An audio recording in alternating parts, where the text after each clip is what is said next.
할렐루야, 굿TV 세상을 보는 창 5세 고감을 시청하시는 시청자 여러분, 저는 아둘람 아카데미 목사 노상진입니다. 우리 좋으신 하나님께서 제 강의를 시청하시는 모든 분들께 큰 은혜 주시기를 기도합니다. 오늘은요, 여러분들과 함께 예수님의 마음으로 성경 읽기라는 큰 주제 안에서 첫 번째 강의인 하나님의 뜻 이해하기 시간을 함께 갖도록 하겠습니다. 혹시 여러분 하마 성경이라고 들어보신 적 있는지 모르겠습니다. 하마 성경. 하마 성경 하니까 뭐 하마가 등장하는 것 같은데 그런 건 아니고요. 하나님의 마음으로 성경 읽기라고 하는 요즘 유명한 유튜버이시자 또 그 책을 내신 정은수 집사님이란 분이 계십니다.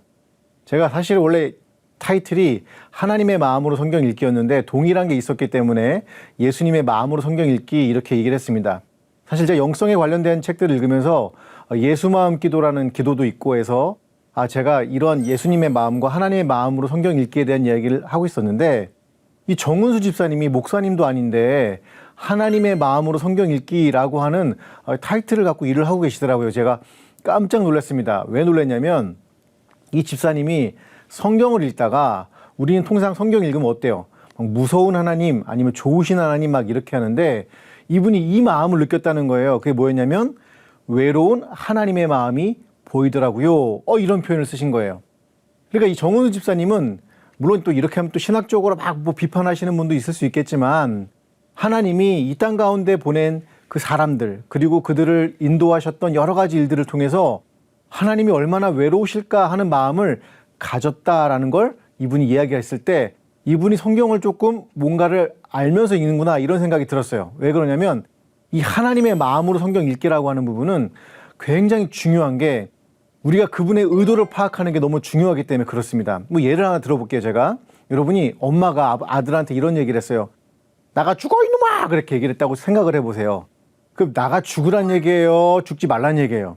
이 너무나 흔한 얘기지만 너무나 잘 아는 얘기지만 그 마음은 정말 죽지 말고 한 번 더 바꿔서 살아봤으면 좋겠다라고 하는 이야기죠. 맞습니다, 여러분. 하나님의 마음은요, 그냥 글자 그대로 있는 그 무서운 하나님이 보였다고 해서 그 무서운 하나님, 심판 하나님이 보는 게 아니라 그분의 마음을 읽을 때 우리가 성경을 정말로 제대로 이해할 수 있다는 걸 우리 정은수 집사님이 좀 이해하신 것 같아서 제가 한번 예를 들어봤고요. 왜 하나님의 마음으로 읽어야 될까? 하나님의 생각으로 읽어야 될 이유가 있습니다. 성경은 어떤 책일까? 이렇게 얘기했을 때 우리는 전부 다 아주 잘 아는 이야기가 있죠. 모든 성경은 하나님의 감동으로 된 것으로 이렇게 되어 있잖아요. 여러분, 성경과 성서의 차이를 아십니까? 우리는 어떤 분들은 성서라고 얘기하기도 하고 어떤 분들은 성경이라고 얘기합니다. 성서는요, 책이죠. 책이니까 연구가 가능해요. 그죠? 근데 경전, 바이블은 완전히 다른 얘기입니다. 우리가 팔만대장경 그러지 팔만대장서라고 하지 않죠. 경전은 그 종교에서 최고의 권위의 책이고 특별히 성경은요, 여러분, 성경은 하나님을 드러내는 책입니다. 그래서 우리는 이걸 뭐라고 하냐면 계시의 책이라고 하죠. 그런데 우리가 알다시피 모든 성경은 어떻다고요? 하나님의 감동으로 된 거래요. 이 감동이 바로 레마입니다, 여러분. 우리는 로고스로 그냥 성경을 이해하는 정도의 수준에서 멈추는 게 아니라 하나님의 감동으로 하나님의 마음이 무엇인지, 하나님의 원 의도가 무엇인지, 하나님이 정말로 바라시는 게 무엇인지를 알아가는 거고 그걸 느끼는 거예요. 그게 바로 오늘 제가 말씀드리고 싶은 하나님의 생각으로 하나님의 마음으로 성경을 읽어야 되는 이유입니다. 성경은 성서가 아닙니다. 성서가 아니기 때문에 하나님을 드러내는 계시의 책이라는 걸 여러분 잊지 마시고 꼭 이렇게 성경을 읽어 주시기를 바랍니다. 우리가 여러분이 사울 왕이 멸망한 이유가 뭘까요? 라고 하시면 아마 대체로 많은 분들이 한 가지를 잘 알고 계십니다. 순종하지 않아서요. 맞습니다. 사무엘상 28장 18절에 보니까 내가 야훼의 목소리를 순종하지 아니하고 그의 진노를 아말렉에게 쏟지 아니하였으므로 야훼께서 오늘 이 일을 내게 행하셨고 하면서 사울이 망한 첫 번째 이유가 뭐라고요? 맞아요. 목소리, 하나님의 목소리를 순종하지 않았기 때문이라고 말합니다. 그런데 또 하나 중요한 게 하나 있습니다. 그게 뭐냐면 역대상 10장 14절에 보니까 사울이 멸망한 또 하나의 중요한 이유를 이렇게 설명하고 있는데 제가 읽어드릴게요. 야훼께 묻지 아니하였으므로 야훼께서 그를 죽이시고 그 나라를 이새의 아들 다윗에게 넘겨주셨더라. 여기 묻지 아니하였다 할 때 이 묻다라는 동사가요, 히브리어로 따라쉬라는 동사입니다. 따라쉬는 따라해보세요 그런 뜻은 아니고 묻다, 연구하다, 질문하다, 뭐 이런 거예요. 그러니까 우리는 하나님에 대해서 뭐 해야 돼요? 물어봐야 돼요. 물어봐야 되고 그 물음에 대해서 들어야 돼요. 이걸 저는 뭐라고 얘기하냐면 우리의 기도는 간청의 기도가 있고 또한 경청의 기도가 있다라고 말씀을 드립니다. 여러분, 간청이 있고 우리가 물어보고 그 물음에 대한 답을 들을 줄 알아야 성경을 제대로 이해하는 겁니다. 그러니까 우리 성경에 대해서 어떻게 해야 돼요? 물어봐야 돼요. 하나님의 마음이 무엇인지, 하나님의 생각이 무엇인지를 물어야 됩니다. 그리고 그 물음에 대한 답을 그 성경으로부터 들어야 됩니다. 그게 저번에 아까 말씀했지만 로고스로 듣는 게 아니라 레마로 듣는 거예요. 그래서 제가 레마 성경 읽기라고도 표현을 하는 게 바로 제가 말씀드리는 예수님의 마음으로 성경 읽기라는 거, 여러분 꼭 기억해 주셨으면 좋겠습니다. 하나님의 마음으로 성경 읽기를 하다 보면 우리가 하나님의 뜻에 도달하게 되는데 이 하나님의 뜻과 하나님의 마음, 이게 굉장히 연관이 되어 있습니다. 그런데 우리는 특별히 하나님의 뜻에 대해서 되게 오해하는 부분이 있어요. 그게 뭐냐면 마치 부채도사처럼 어떤 것이 하나님의 뜻입니다. 동쪽으로 가는 게 하나님의 뜻입니다. 서쪽으로 가는 게 하나님의 뜻입니다. 라고 오해하는 거예요. 뭐 예를 들자면 우리는 이런 걸 하나님의 뜻이라고 생각을 해요. 서울대 가야 돼요. 연세대 가야 돼요. 지방대 가야 돼요. 이런 걸 하나님의 뜻이라고 생각해요. 근데 여러분, 그런 거는요, 하나님께서 우리에게 허용하신 작정 안에서 우리가 열심히 하면 좋은 데 가는 거고 또 다른 원하는 게 있으면 또 가수가 될 수도 있는 거고 그렇게 이해를 해야 되는데 그렇게 이해하지 않고 우리는 어떻게 하냐면 A, B, 마치 아주 운명적으로 모든 것이 다 결정되어 있는 것처럼 생각을 합니다. 그런 건 하나님의 뜻이 아닙니다, 여러분. 부모의 마음은 어때요, 여러분? 하나님, 자녀가 잘 되기를 바라는 거죠. 그게 하나님의 뜻이고 하나님의 마음이에요. 뭐 어디를 가든지 건강하게 잘 살길 바란다. 그런 게 하나님의 뜻인데 우리는 하나님이 이래야 된다, 저래야 된다, 오늘 동쪽으로 가야 된다, 오늘 서쪽으로 가야 된다, 이렇게 이해를 하더라는 거죠. 그래서 존 파이퍼라고 하는 목사님이 뭐라고 하냐면 이런 얘기를 하셨습니다. 분별을 사용하여야 하는 경우 이래라 저래라 하는 구체적인 하나님의 말씀은 없지만 그의 성령께서 말씀과 기도를 통하여 우리 마음과 심령을 다듬어 주심으로써 결국 우리 마음이 하나님께 가장 영광이 되는 방향으로 그리고 이웃에게 가장 도움이 되는 방향으로 끌리도록 하십니다. 맞죠, 여러분? 하나님께서는 우리의 마음을 다듬어 주시고 심령을 다듬어 줘서 하나님의 영광이 되도록 그리고 이웃에게 하나님의 은혜가 되도록 그렇게 도움이 되도록 우리를 이끌어 가신다라는 것, 이것이 바로 성경에서 제가 말씀드리고 싶은 하나님의 뜻, 하나님의 마음, 하나님의 생각이라는 거예요. 이런 예수님의 마음을 알 때 우리는 어떻게 할 수가 있느냐? 진정으로 하나님의 진의, 올바른 뜻을 파악하고 이해할 수 있다는 거죠. 우리가 시간 속에 있다 보니까 역사 속에 있다 보니까 여러 가지가 오염되고 윤색되고 어렵지만 하나님의 뜻은 늘 일관적일 수밖에 없죠. 우리의 심령을 다듬으시고 우리의 마음을 다듬으시는 이것이 바로 제가 하나님의 마음으로 성경 읽기, 예수님의 마음으로 성경 읽기를 하는 이유입니다. 자, 그러면 여러분과 함께 오늘 한번 이제 몇 가지 예를 들어보면서 그 성경 읽기의 예를 들어보면서 한번 여러분과 함께 이 여정을 한번 가보도록 하겠습니다. 제가 지금 굉장히 빠르게 왔지만 한번 여러분께 잘 아시는 학개서 2장 8절의 이야기를 한번 드려볼게요. 학개서 2장 8절에 이렇게 쓰여 있죠.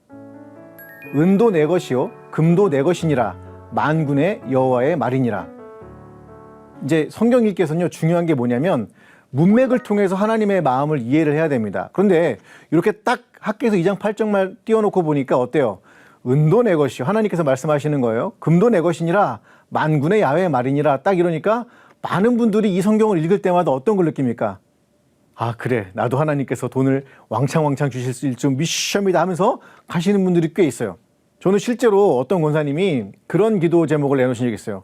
하나님께서 난 생각지도 않았는데 나한테 200억을 주신다고 마음에 주시는 거예요. 200억을 주신 하나님께서 바로 어떤 하나님이냐? 은도 내 것이요 금도 내 것이요 하나님이요, 이렇게 얘기하는 걸 본 적이 있고, 아주 저하고 가까운 분도 어머, 내가 이런 적이 없었는데 하나님께서 나한테 100억을 주신다고 말씀하셨어 라고 하시는 걸 제가 제 귀로 똑똑히 들었습니다.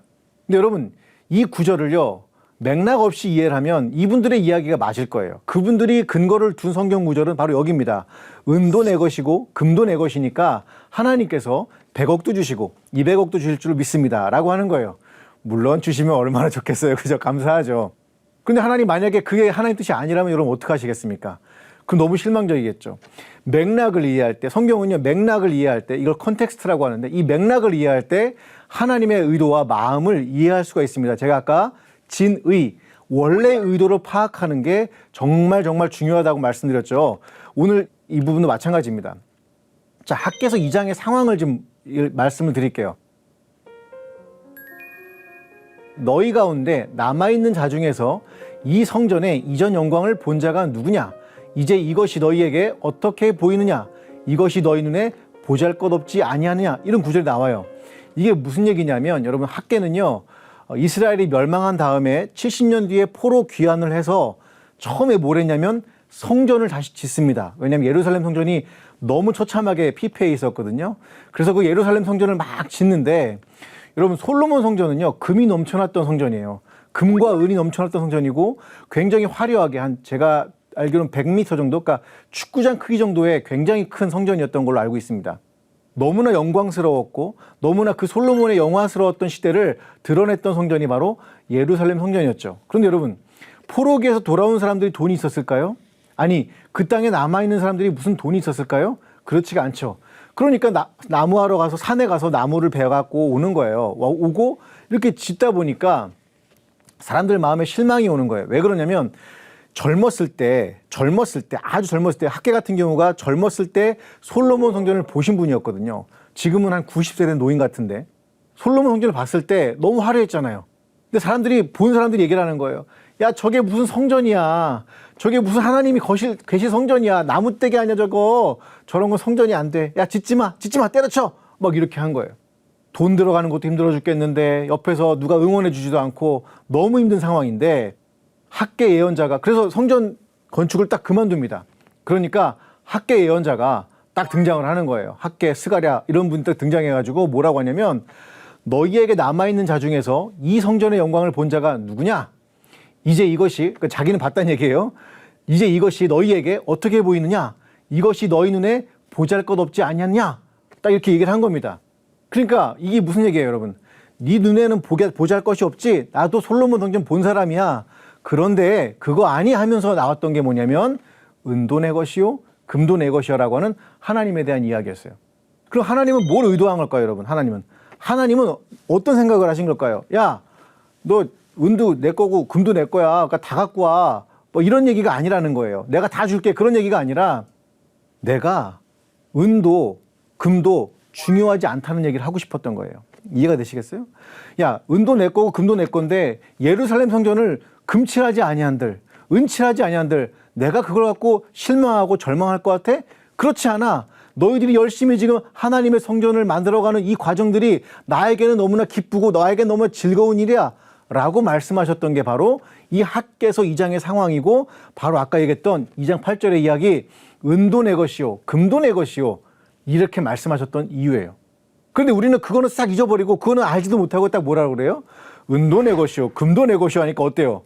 하나님이 다 주실 줄은 믿습니다. 다 주시죠. 물론 주시는데, 그런 내 욕심이 투여된, 내 욕망이 투여된 말씀으로 잘못 오해될 수 있고, 그러다 보니 하나님이 나한테 얼마를 주기로 하셨어, 이런 식으로 하나님의 뜻을 곡해하고 오해하고 있다는 거예요. 제가 지금 오해하고 곡해하고 있다고 말씀드리는 이유가 뭐냐면, 그분들이 지금 10년이 지났는데도 200억 못 벌었어요. 100억 못 벌었어요, 여러분. 그냥 하늘 뚝 떨어지는 게 아니잖아요. 그걸 벌려면 사업을 하든지 뭔가 열심히 다른 어떤 걸 만들어내야 되는데, 그게 아니라 하늘에서 떨어지길 바랬던 거예요. 누군가 주길 바랬던 거예요. 그건 아니라는 거죠. 오늘 이 이야기를 여러분 꼭 기억하셔야 됩니다. 은도 내 것이요 금도 내 것이라는 얘기는 너희에게 내가 금도 주겠다 은도 주겠다가 아니라, 지금 너희가 이렇게 하나님의 성전을 위해서 별 볼 일 없어 보이는 이 성전을 위해서 이렇게 열심히 일하는 것이 더 중요하다라고 하는 걸 말씀을 하고 싶었던 겁니다. 그래서 학개 예언자와 스가랴 예언자가 다시 한번 이스라엘 백성 공동체를 이렇게 세워서 하나님의 성전을 완성해 가는 장면이 이 학개서 이후에 등장한다는 겁니다.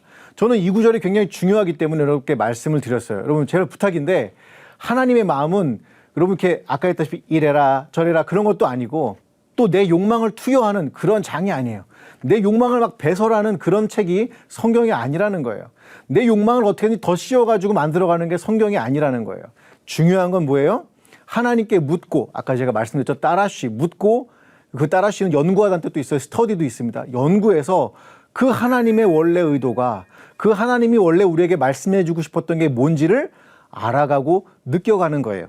그럴 때 그 레마, 그 감동이 우리를 사로잡고 우리를 전진해 나가게 만들 수 있다는 겁니다. 정말 어려운 시대입니다. 사실 이처럼 한국교회가 가장 부유했던 적도 없었는데 이 시대에 정말 이렇게 하나님의 마음을 알고 성전이 무너져가는 여러 가지 현상들 속에서 다시 한번 일으켜 세우려고 하는 학계 예언자와 같은 사람들이 저는 또 필요하다라고 생각합니다. 그러니까 어떤 분들이 또 그러시겠죠. 네가 해라. 하와이 네가 가라. 뭐 이러실 수 있는데 다 함께 했으면 좋겠습니다. 지금 뭐 교회가 무너져 가고 있고 다음 세대가 되게 어려워져 가고 있다고 하지만 다시 한번 일어나서 이 학계와 같은 예언자처럼 하나님께서 우리에게 뭘 바라고 계시는지를 다시 한번 이해하는 그런 귀한 시간이 됐으면 좋겠습니다. 네, 오늘 여러분과 함께 성경 읽기의 두 번째를 보면요. 우리가 이런 거 많이 아시죠? 하나님의 뜻이라면 모든 것이 형통해야 된다라고 하는 거예요. 그죠? 그러니까 예를 들어서 우리가 기도를 하고 어떤 일을 시작했는데 그 길이 열리지 않아요. 그럼 우리 뭐라고 얘기하죠? 이거 하나님 뜻이 아닌가 봐. 근데 우리가 기도하고 나서 그 일을 딱 했는데 열렸어요. 그럼 뭐라고 그래요? 이건 하나님의 뜻인가 봐. 이렇게 이해를 하는 게 우리의 일상적인 신앙적인 패턴이죠. 근데 여러분 제가 되게 재밌는 구절 하나 보여드릴게요. 아브라함이 하나님의 부르심을 받습니다. 하나님의 비전을 받습니다. 그래서 창세기 12장 5절에 보면 이렇게 등장을 하죠. 아브라함이 그의 아내 사레와 조카 롯과 하란에서 모은 모든 소유와 얻은 사람들을 이끌고 가나안 땅으로 가려고 떠나서 마침내 가나안 땅에 들어갔더라. 자, 그러면 이거는 하나님의 뜻을 받고 아브라함이 가나안 땅을 간 거죠. 원래 있던 우르에서 이 가나안 땅까지는 약 1,500km가 됩니다. 그런데 아브라함이 바로 갈 수가 없어요. 그 땅 자체가 중간에 사막이 있기 때문에 하란이라는 곳을 거쳐가야 되는데 우르에서 하란까지가 900km입니다. 그리고 그 하란에서 가나안 땅까지가 600km, 총 1,500km를 이렇게 가는 거예요. 근데 당시에는 여러분 이 목숨 걸고 가는 거예요. 그 여행이라는 게 자기 목숨을 걸고 가는 게 여행과 같습니다. 그래서 긴 여정을 가게 되는데 자, 여러분 하나님의 뜻에 따라서 드디어 마침내 가나안 땅에 들어갔습니다. 그러면 좋은 일이 생겨야 돼요? 안 좋은 일이 생겨야 돼요? 그렇죠. 여러분 생각에는 분명히 좋은 일이 생겨야 되잖아요. 그런데 아브라함이 그 땅에 들어갔을 때 하나님의 땅인 가나안 땅에 들어갔을 때 제일 처음 만난 게 뭔지 아십니까? 기가 막히게 창세기 12장 10절은 이런 표현을 써놨습니다. 그 땅에 기근이 들었으므로 아브라함이 애굽에 거류하려고 그리로 내려갔으니 이는 그 땅에 기근이 심하였습니다. 여러분 무슨 얘기예요? 지금은 기근 그러면 좀 덜하지만 그 당시만 특별히 이스라엘 같은 경우는요. 비가 오지 않고 기근이 들어서 흉년이 나오면 죽는 거예요. 그래서 모든 사람이 그때 애굽으로 내려갑니다. 그럼 여러분 생각해보세요. 애굽에 가서 아브라함이 좋았나요? 자기 아내를 누이라고 속이고 굉장히 창피한 일도 당하고 그렇게 살잖아요. 여러분 하나님의 뜻이었다면 그 가나안 땅에 갔을 때 기근이 들어야 돼요? 안 들어야 돼요? 안 들어야 되죠. 그런데 죽을 위기에 놓인 아브라함, 그럼 하나님의 뜻인가요? 가나안 땅 간 거는? 그럼에도 불구하고 하나님의 뜻이죠. 바로 이런 부분들이에요. 모든 게 형통하는 게 아니라 형통하지 않을 수도 있다는 겁니다. 우리는 형통에 대한 단어를 오해하는 게 있어요. 왜 그러냐면 형통 그러면 모든 게 다 뻥뻥 뚫리는 거라고 생각을 합니다. 그런데 원래 형통이라는 단어가 히브리어 찰라우라는 동사 써요. 찰라우는 뭐냐면 앞으로 나아가다라는 뜻이에요. 앞으로 나아가다는 뜻인데 그 앞으로 나아가다는 동사가 하나님의 뜻 앞으로 나아가다라는 거예요. 그러니까 기근이 들어도 어때요? 하나님 뜻 앞으로 나아가고 있으면 그거는 어떤 거예요? 바로 형통하다라고 얘기를 하는 겁니다. 자, 제가 또 하나의 예를 들어드릴게요. 바로 히스기야 왕에 대한 이야기인데요. 제가 이 얘기도 되게 재밌는 얘기입니다. 히스기야 왕 그러면 여러분 굉장히 유명한 왕입니다. 제가 여러분 아시다시피 그 역대상, 뭐 역대하 이렇게 쭉 읽다 보면 하나님한테 칭찬받는 왕이 몇 명 없어요. 그리고 또 히스기야 왕 같은 경우도 칭찬받을 일보다 욕먹을 일이 굉장히 많은 왕 중에 하나입니다. 되게 재밌는데 뭐라고 하냐면 이렇게 나옵니다.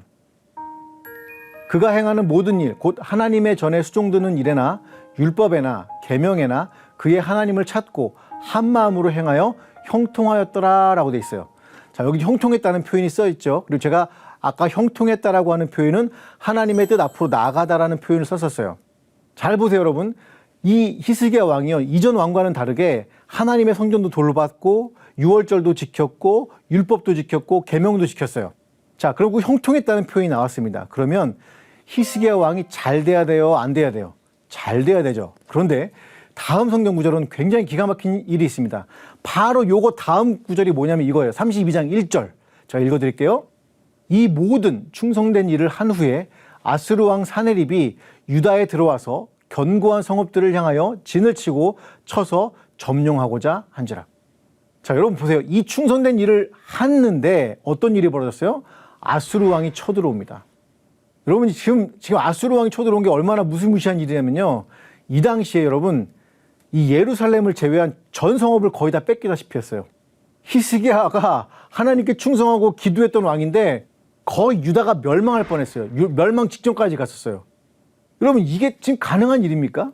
하나님의 뜻에 따라서 열심히 기도하고 열심히 충성되게 살았는데 이 히스기야가 만난 게 뭐예요? 죽음의 전쟁이었어요. 멸망의 전쟁이었다고요. 제가 다시 한번 물어볼게요, 여러분. 하나님의 뜻이어서 여러분이 가는 길이 모두 다 형통하다라고 한다면 그건 뻥뻥 뚫리는 걸까요? 그렇지 않다라는 거예요. 그 앞에는 죽음과 같은 위기와 장애가 있다라는 겁니다. 저는 바로 이런 것들이 우리의 잘못된 신앙들 중에 하나라고 생각을 해요. 여러분이 하나님의 뜻대로 살아가다 보면 힘든 일이 있어요. 그게 때론 내 운명과 직결된 일일 수도 있어요. 여러분이 파산하고 멸망할 수 있는 일일 수 있어요. 그런데 형통이라는 건 뭐라고요? 하나님의 뜻 앞으로 나아가는 거예요. 제가 그 이야기를 증명을 해드릴게요. 어떻게 증명하냐? 창세기에 그 얘기가 나옵니다. 여러분 잘 아시는 요셉에 대한 이야기예요. 형통 그러면 딱 떠오르는 게 누구예요? 요셉이죠. 자, 여러분 한번 보세요. 요셉이 어떨 때 형통했는지 한번 제가 보겠습니다. 창세기 39장 2절이에요. 여호와께서 요셉과 함께 하심으로 그가 형통한 자가 되어 그의 주인 애굽 사람의 집에 있으니. 자, 이게 어떤 상황입니까, 여러분? 예, 여러분 잘 아시다시피 보디발 장군의 집에 끌려간 거예요. 여러분 17살에 끌려가서 그 집에 끌려가가지고 노예로 살았어요. 종으로 살았습니다. 여러분에게 종으로 살기를 원하십니까? 물어보면 싫어할 거예요, 다. 그런데 형통한 사람으로 살기를 원하십니까? 하면 아멘 하실 거예요. 근데 되게 재밌는 건 뭐냐면 성경은 지금 뭐라고 하고 있어요? 그 요셉 17살짜리가 노예가 돼서 종이 돼가지고 애굽 사람 집에 살고 있는데 그 사람에 대해서 뭐라고 표현하고 있어요? 형통한 자다 이렇게 내놨어요. 이해가 안 가잖아요, 여러분. 이해가 되세요? 또 한 구절 볼게요, 여러분. 자, 39장 23절에 이렇게 써 있습니다. 간수장은 그의 손에 맡긴 것을 무엇이든지 살펴보지 아니하였으니 이는 여호와께서 요셉과 함께 하심이라. 여호와께서 그를 범사에 형통하게 하셨더라. 자, 여러분 여기도 형통이라는 단어가 나오죠. 근데 여기는 이제 보디발 장군의 집이 아니에요. 보디발 장군의 아내의 유혹에서 벗어나려고 하다가 모함을 받고 감옥에 갇혔는데 여러분 잘 알다시피 그 감옥은 정치범 수용소입니다. 그래서 목이 언제 달아날지 모르는 거예요. 그런데 그 감옥, 목이 언제 달아날지 모르는 감옥 안에 있는 그 요셉에 대해서 성경은 뭐라고 하고 있습니까? 범사에 형통하게 하셨다. 이렇게 표현하고 있는 거예요. 여러분 기가 막히죠. 우리는 형통이라고 그러면 뭔가 잘 되고 잘 풀리는 거라고 생각해요. 근데 여러분 창세기를 아무리 뒤져보십시오. 요셉이 총리가 된 이후에 그를 형통했다라고 말하는 구절이 단 하나도 등장하지 않습니다. 언제 형통했대요? 노예로 보디발 장군의 집에 있을 때 형통했고요. 그 다음에 정치범 수용소에 갇혀가지고 언제 죽을지 모르는 상황이 되었을 때 뭐라고요? 형통했다라고 표현하고 있습니다. 왜 그럴까요? 요셉을 통해서 하나님이 하고 싶었던 일이 있던 거예요. 그 요셉이 애굽의 국무총리가 되어서 그 민족들을 먹여 살려야 될 일이 필요하잖아요. 그리고 야곱과 그 형제들 12지파를 살려야 될 필요가 있잖아요. 이 구원의 일을 위해서 하나님께서 요셉을 어떻게 하신 거예요? 하나님의 뜻대로 계속 보내는 거예요. 근데 그 보내는 곳에는 뭐가 있어요? 노예가 되는 일도 있고 그 보내는 곳에는 뭐가 있어요? 때로는 죽음의 어떤 위기를 맞이할 수도 있어요. 그런 성경은 그걸 뭐라고 한다고요? 형통했다라고 얘기한다는 거예요. 여러분 하나님의 마음은 이런 거예요.